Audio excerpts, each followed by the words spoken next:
Hi friends, എല്ലാവർക്കും എൻ്റെ പുതിയ വീഡിയോയിലേക്ക് സ്വാഗതം. ഇന്ന് ഞാൻ വന്നിട്ടുള്ളത് ബ്രെഡ് കൊണ്ടുണ്ടാക്കിയെടുത്ത 2 തരം പലഹാരത്തിൻ്റെ റെസിപ്പി ആയിട്ടാണ്. ഞാൻ ഇവിടെ ഒന്ന് മധുരത്തിലുള്ളതും ഒന്ന് എരിവിലുള്ളതുമാണ് ഉണ്ടാക്കി കാണിക്കുന്നത്.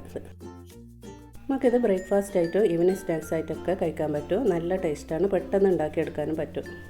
ഇനി ഇതെങ്ങനെയാണ് റെഡിയാക്കി എടുക്കുന്നത് നമുക്ക് ആദ്യം തന്നെ മധുരത്തിൻ്റെതാണ് ഉണ്ടാക്കി കാണിക്കുന്നത്. ഇതുണ്ടാക്കാനായിട്ട് ഞാനിതിവിടെ 2 മുട്ട ഒരു ബൗളിലേക്ക് പൊട്ടിച്ചൊഴിച്ച് കൊടുത്തിട്ടുണ്ട്. ഇനി ഇതിലേക്ക് 1/2 കപ്പ് പാല് ചേർത്ത് കൊടുക്കുക. പിന്നെ ഇതിലേക്ക് മധുരത്തിന് ആവശ്യമായിട്ടുള്ള പഞ്ചസാര ചേർത്ത് കൊടുക്കുക. ഇത് 2 ടേബിൾ സ്പൂൺ പഞ്ചസാര ഉണ്ടാവും. പിന്നെ ഇതാ 2 ഏലക്കായൻ്റെ കുരു കൂടി ചേർത്ത് കൊടുക്കുന്നുണ്ട്. ഏലക്കായൻ്റെ പൊടിയുണ്ട്, അത് ചേർത്ത് കൊടുത്താൽ മതി. ഇനി ഇത് നന്നായി ഒന്ന് മിക്സ് ചെയ്തെടുക്കാം. പഞ്ചസാര നല്ലോണം അലിഞ്ഞ് വരുന്നത് വരെ ഒന്ന് മിക്സ് ചെയ്തെടുക്കാം. പിന്നെ ഇതിലേക്ക് ഒരു നുള്ളു ഉപ്പും കൂടി ചേർത്ത് കൊടുത്തിട്ട് ഒന്നും കൂടി നന്നായി ഒന്ന് യോജിപ്പിച്ചെടുക്കാം.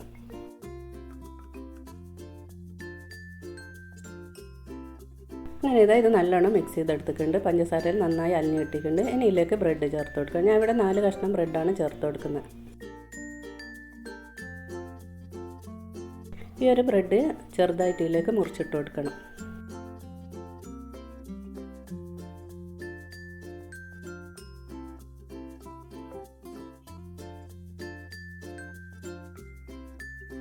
അങ്ങനെ ബ്രെഡെല്ലാം മൊത്തം ഇതുപോലെ മുറിച്ചിട്ട് കൊടുത്തിട്ടുണ്ട്. ഇനി ഇതിലേക്ക് കുറച്ച് തേങ്ങ ചേർത്ത് കൊടുക്കുക. ഒരു 1/4 കപ്പ് തേങ്ങ ചേർത്ത് കൊടുത്താൽ മതി. തേങ്ങയും ചേർത്ത് കൊടുത്തതിന് ശേഷം ഇത് നന്നായി ഒന്ന് മിക്സ് ചെയ്തെടുക്കണം. ഈ ബ്രെഡെല്ലാം ഈ മുട്ടേൻ്റെ അകത്ത് ചേർന്നിട്ട് നല്ലോണം ഒന്ന് സോഫ്റ്റായി വരണം.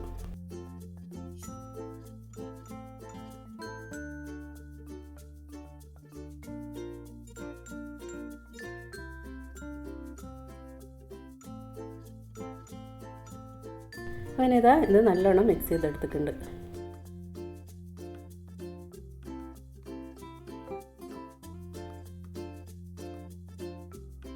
ഇനി ഇത് ഉണ്ടാക്കാനായിട്ടുള്ള പാൻ അടുപ്പത്ത് വെച്ച് കൊടുത്തിട്ട് അതിലേക്ക് 1 ടീസ്പൂൺ നെയ്യ് ചേർത്ത് കൊടുത്തിട്ടുണ്ട്.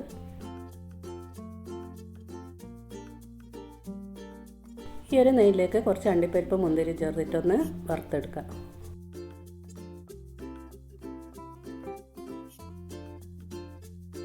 ആദ്യം അണ്ടിപ്പരിപ്പ് ചേർത്ത് കൊടുത്തിട്ട് ഒന്ന് ഫ്രൈ ആയതിനു ശേഷം മുന്തിരിയും ചേർത്ത് കൊടുക്കുക. ഇപ്പോൾ ഇതെല്ലാം റെഡി ആയിട്ടുണ്ട്. ഇതിൽ നിന്ന് കോരി മാറ്റാം.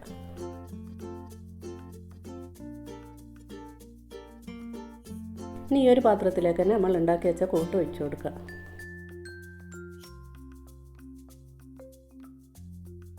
മൊത്തം ഇതുപോലെ ഒഴിച്ചു കൊടുത്തതിന് ശേഷം മേലെ ഒന്ന് ലെവൽ ചെയ്ത് കൊടുക്കണം.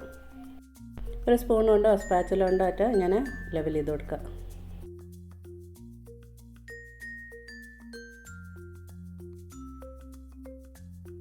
ഇനി ഇതിൻ്റെ മേലേക്ക് നമ്മൾ ഫ്രൈ ചെയ്ത് വെച്ച അണ്ടിപ്പരിപ്പ് മുന്തിരി ഉണ്ടല്ലോ, അത് വെച്ച് കൊടുക്കുക.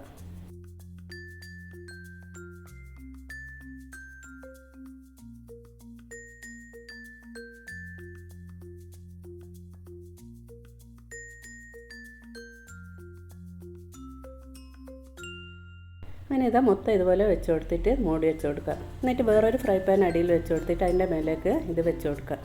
ആദ്യം ഫ്രൈ പാൻ ഒന്ന് നന്നായി ചൂടാക്കിയതിന് ശേഷം തീ ലോ ഫ്ലെയിമിലാക്കി കൊടുക്കുക. ഇനി ഇത് 10 മിനിറ്റിന് ശേഷം നമുക്ക് തുറന്ന് നോക്കാം. അപ്പോൾ ഇതിൻ്റെ മേലെല്ലാം നന്നായി ഡ്രൈ ആയി കിട്ടിയിട്ടുണ്ട്. ഇനി ഇതൊന്ന് തിരിച്ചിട്ട് കൊടുക്കണം. ഇങ്ങനെ സൈഡെല്ലാം ഒന്ന് വിടുവിച്ച് കൊടുത്തതിന് ശേഷം വേറൊരു പാനിൽ നെയ്യ് പുരട്ടിയിട്ട് അതിൻ്റെ മേലേക്ക് ഇത് തിരിച്ചിട്ട് കൊടുക്കുക. ഇങ്ങനെ തിരിച്ചിട്ട് കൊടുത്തിട്ട് ഒരു 2 മിനിറ്റ് ലോ ഫ്ലെയിമിലൊന്ന് ചൂടാക്കി എടുത്താൽ മതി. അധികം സമയം വെച്ച് കൊടുക്കേണ്ട. ലോ ഫ്ലെയിമിൽ 1-2 മിനിറ്റ് തന്നെ വെച്ച് കൊടുത്താൽ മതി, അല്ലെങ്കിൽ ഇത് പെട്ടെന്ന് തന്നെ കരിഞ്ഞു പോകും. അങ്ങനെ ഇത് ഞാനൊരു പ്ലേറ്റിലേക്ക് മാറ്റി കൊടുക്കുന്നുണ്ട്. ഇനി ഇതൊന്ന് കട്ട് ചെയ്ത് നോക്കാം.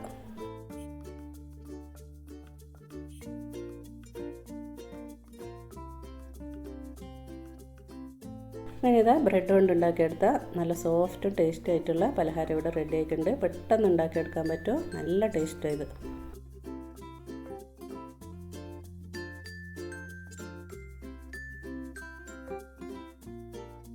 അടുത്തായിട്ട് നമുക്ക് എരിവുള്ള പലഹാരം ഉണ്ടാക്കിയെടുക്കാം.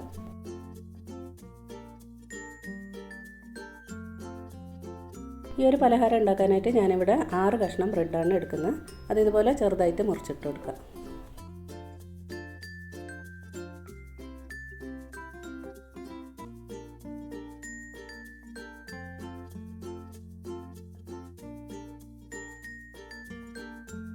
അങ്ങനെ ഇതാ ഇത് മൊത്തം മുറിച്ചിട്ടെടുത്തിട്ടുണ്ട്.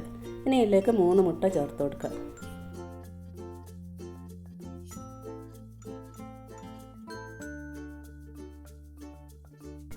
അങ്ങനെ 3 മുട്ട ഇതിലേക്ക് ചേർത്ത് കൊടുത്തിട്ടുണ്ട്. ഇനി ഇതിലേക്ക് ഞാൻ ചേർത്ത് കൊടുക്കുന്നത് ക്യാരറ്റും പിന്നെ വെല്ലുള്ളിയും കൂടി ചോപ്പ് ചെയ്തതാണ്. ഒരു വലിയ ക്യാരറ്റും ഒരു ഉള്ളിയും ചേർത്തിട്ട് നന്നായി ചോപ്പ് ചെയ്തെടുത്താണിത്. അതൊന്ന് ഇതിലേക്ക് ചേർത്ത് കൊടുക്കാം. പിന്നെ ഇതൊരു 1/2 ടീസ്പൂൺ കുരുമുളക് പൊടി ചേർത്ത് കൊടുക്കുന്നുണ്ട്. 1 ടീസ്പൂൺ ചില്ലി ഫ്ലേക്സും ചേർത്ത് കൊടുക്കുന്നുണ്ട്. പിന്നെ ഒറിഗാനോണ് ചേർത്ത് കൊടുക്കുന്നത്. അത് ചേർത്ത് കൊടുക്കണം നിർബന്ധമില്ല, നമ്മളെ കയ്യിലുണ്ടെങ്കിൽ ചേർത്ത് കൊടുത്താൽ മതി. അല്ലെങ്കിൽ കറിവേപ്പില ചെറുതായി കട്ട് ചെയ്തിട്ടോ അല്ലെങ്കിൽ മല്ലിയിലാറ്റോ ചേർത്ത് കൊടുത്താൽ മതി. പിന്നെ ഇതൊരു 1/4 ടീസ്പൂൺ ഉപ്പ് ചേർത്ത് കൊടുത്തിട്ടുണ്ട്. പിന്നെ 1 കപ്പ് പാലും ചേർത്ത് കൊടുക്കുന്നുണ്ട്. ഇനി ഇതെല്ലാം കൂടി നന്നായി ഒന്ന് മിക്സ് ചെയ്തെടുക്കാം.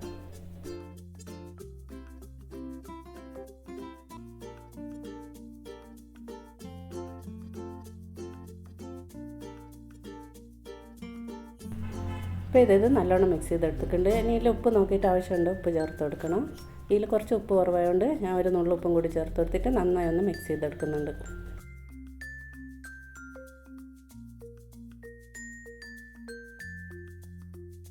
അങ്ങനെ ഇതാ ഇതിവിടെ റെഡി ആയിട്ടുണ്ട്.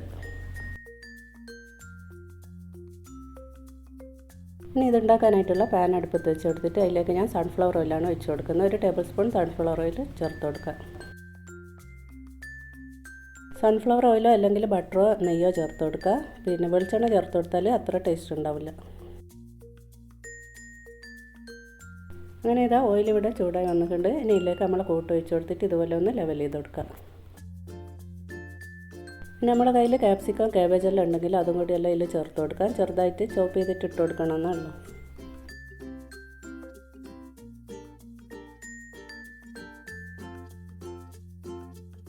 അങ്ങനെ ഇത് നല്ലോണം ലെവൽ ചെയ്തെടുത്തിട്ടുണ്ട്. ഇനി ഇത് മൂടി വെച്ച് കൊടുക്കുക. എന്നിട്ട് ലോ ഫ്ലെയിമിൽ ഒരു 10 മിനിറ്റ് വെച്ച് കൊടുത്താൽ മതി. ഇപ്പോൾ ഇത് 10 മിനിറ്റ് ശേഷം ഞാൻ തുറന്ന് നോക്കുന്നുണ്ട്. നല്ലോണം മേലെല്ലാം ഡ്രൈ ആയി വന്നിട്ടുണ്ട്. ഇനി ഇതൊന്ന് തിരിച്ചിട്ട് കൊടുക്കണം. വേറൊരു പാനിൽ എണ്ണ പുരട്ടിയിട്ട് അതിൻ്റെ മേലേക്ക് തിരിച്ചിട്ട് കൊടുക്കാം.